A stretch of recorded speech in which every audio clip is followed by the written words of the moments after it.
They called it suicide. Bumpy Johnson touched her neck, and 400 people saw the rope burns in a Harlem room thick with witnesses. An insult hung heavier than smoke. Rope burns whispered suicide, and every eye waited for Bumpy Johnson to answer with blood. The room was already full when Bumpy Johnson stepped inside. Not loud, not tense, just crowded with men who had learned to read silence better than headlines. Smoke hung low. Eyes followed him without turning their heads. They said it was suicide. That word sat wrong in the air, like cheap cologne.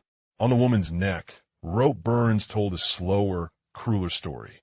Thick, uneven, the kind that came from hands guiding, not gravity finishing the job.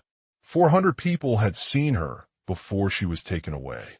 400 carried the same picture home. No one spoke it aloud. In Harlem, truth didn't need witnesses to shout.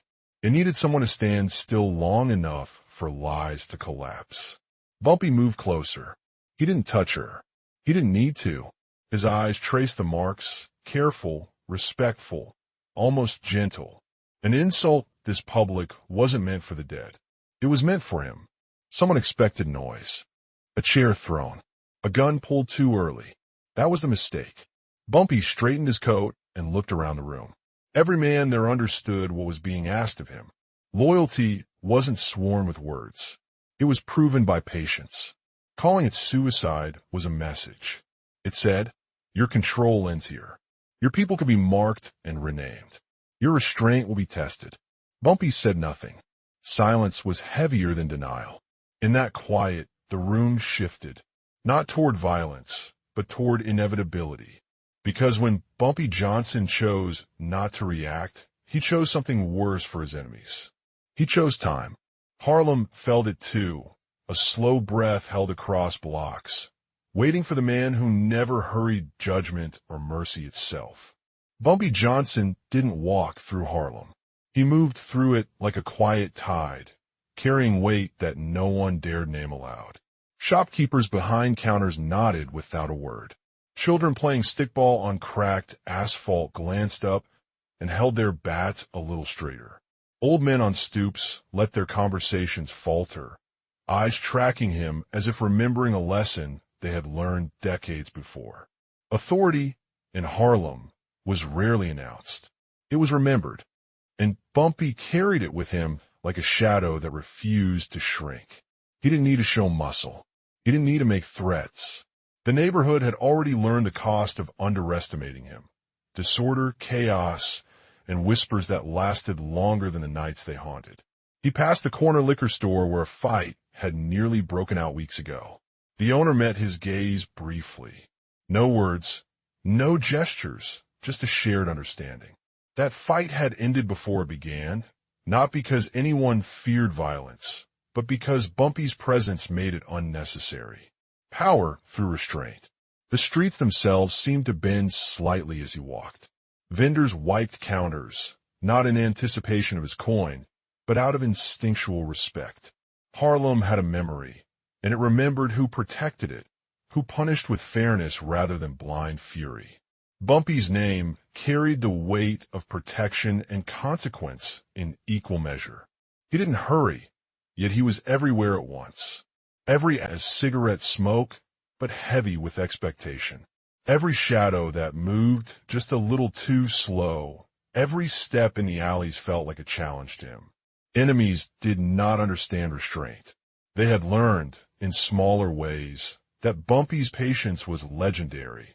But a spectacle like this demanded violence in their minds. 400 witnesses. 400 sets of eyes. They believed he would answer the insult with fury, that chaos would mark the room as much as her neck had been marked. But Bumpy did not believe in performing power. He believed in demonstrating it. Let them wait. Let them watch. Let them weigh the weight of their miscalculation. Every second of hesitation was a lesson in itself. In Harlem, patience was a weapon far sharper than a gun, and Bumpy wielded it like a surgeon wields a scalpel.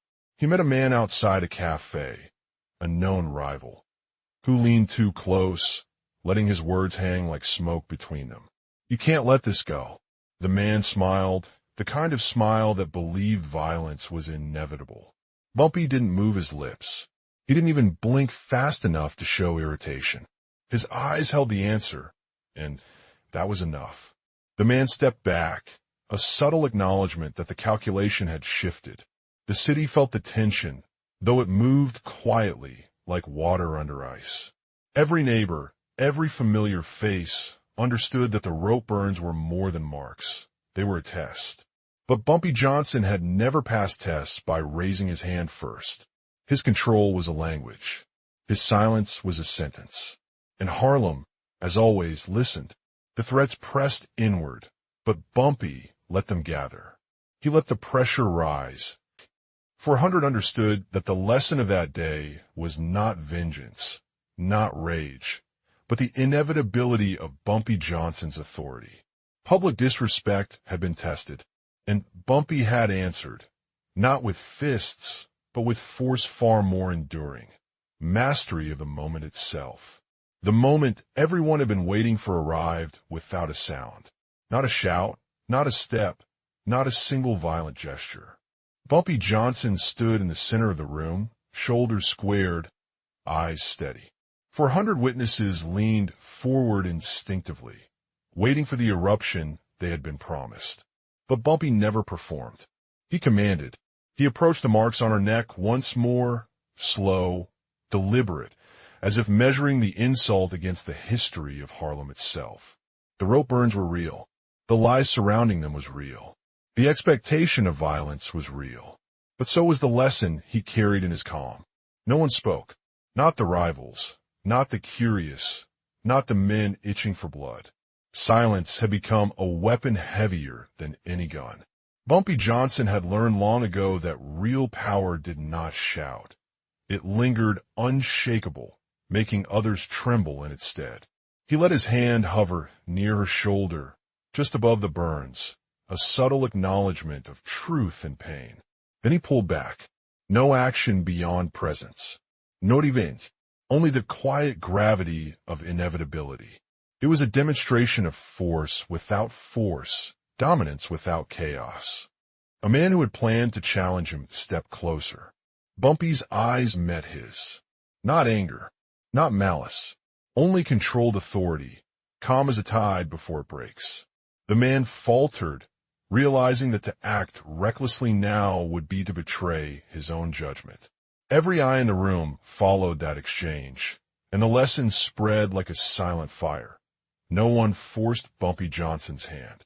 He gave it only when it was necessary, and it would always be necessary on his terms. The crowd shifted, understanding settling in like dust on the floorboards. Respect, loyalty, fear, and inevitability coalesced into a single pulse that beat through the room. Rope burns could mark the flesh, but they could not mark the legacy of a man who understood the economy of restraint. Bumpy stepped back. He surveyed the room one last time. Authority did not demand applause. Authority demanded recognition, and that recognition had been achieved. The insult, the danger, the expectation of violence, all had been answered, not with immediate retribution, but with a quiet domination that would echo far longer than any outburst could. He turned, leaving the room with the same deliberate pace that had brought him in. And as Harlem exhaled, the city understood a truth it would carry forever. Power through calm was more terrifying, more lasting, than power through fury. The room emptied slowly, leaving behind the lingering weight of what had occurred. 400 witnesses carried more than images of rope burns. They carried the lesson Bumpy Johnson had written in silence. In Harlem, memory was the truest ledger. Stories of fists faded. Stories of control endured. Outside, the streets hummed with quiet conversation. Shopkeepers retold what they had seen. Children repeated phrases they didn't fully understand but felt in their bones. Even enemies recalculated their positions, understanding that a man who could dominate without striking had achieved something permanent. Bumpy's lesson could not be undone. The official papers called it suicide.